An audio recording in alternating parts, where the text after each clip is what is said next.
My teacher failed me for cheating on every test, so I had my lawyer father sit in on our final exam. Mrs. Patterson hated me from the first day of junior year. I don't know why. I was quiet, turned in my work, never caused problems, but something about me set her off. In September, I got a perfect score on our first chemistry test. She pulled me aside after class. I know you cheated. I didn't cheat, Mrs. Patterson. Then explain how you got every single question correct. Because I studied? She leaned closer. I'm watching you. Next time you cheat, I'll prove it. I hadn't cheated. I'd spent hours studying, but she was convinced. The second test came in October. I scored a 98%. She failed me anyway. Wrote academic dishonesty across the top in red ink. I went to the principal, showed him my test. All my answers were correct. Mrs. Patterson says your work is too perfect. That's suspicious. So I'm being punished for doing well? The principal shrugged. I trust Mrs. Patterson's judgment. If she says you cheated, you probably did. My parents hired a tutor to help me study even harder. Maybe if I could show my work more clearly, Mrs. Patterson would have to believe me. Third test in November. I showed every step of every calculation. Included notes explaining my reasoning. Score, 100%. Mrs. Patterson's grade, 0. Cheating again, she wrote. I started recording her class lectures on my phone. Studied the recordings every night. Made flashcards. Took practice tests online. Fourth test in December. Perfect score. She failed me. Again. My dad is a lawyer. He'd been quiet up until now, letting me try to handle it myself. But after the fourth failed test, he'd had enough. This is harassment, he told me. She's targeting you specifically. We're going to fix this. He called the school. Demanded a meeting with Mrs. Patterson, the principal, and the superintendent. They met on a Friday. My dad brought all 4 of my tests. Every single one had perfect scores that Mrs. Patterson had overridden with zeros. These tests show my son has mastered the material, my dad said. Yet he's failing your class. Why? Mrs. Patterson folded her arms. Because he's cheating. I can tell. Can you prove it? I don't need to prove it. I know. Actually, you do need to prove it. That's how accusations work. The superintendent asked Mrs. Patterson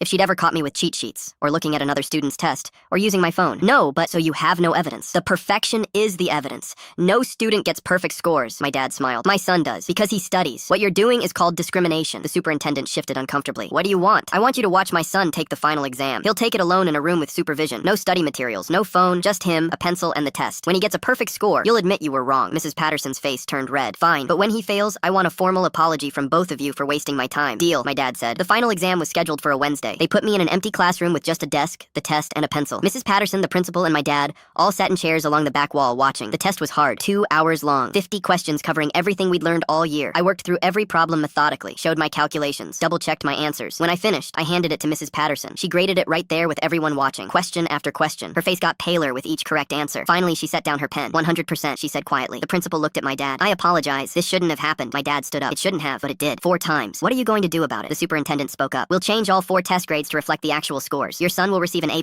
in the class, and Mrs. Patterson will face disciplinary action. Mrs. Patterson stood up fast, her chair scraping the floor. This is ridiculous. He probably memorized. Enough, the superintendent said. You've made accusations you couldn't prove for an entire semester. That's unacceptable. Mrs. Patterson grabbed her bag and walked out. I never saw her again. Turned out she'd been doing this to other students too. Students who didn't have lawyer parents who could fight back. The school board forced her to retire at the end of the year. I got my A+, but more importantly, the next year the school implemented a new policy. Anytime a teacher accused a student of cheating, they needed actual evidence. No more failing students based on suspicion.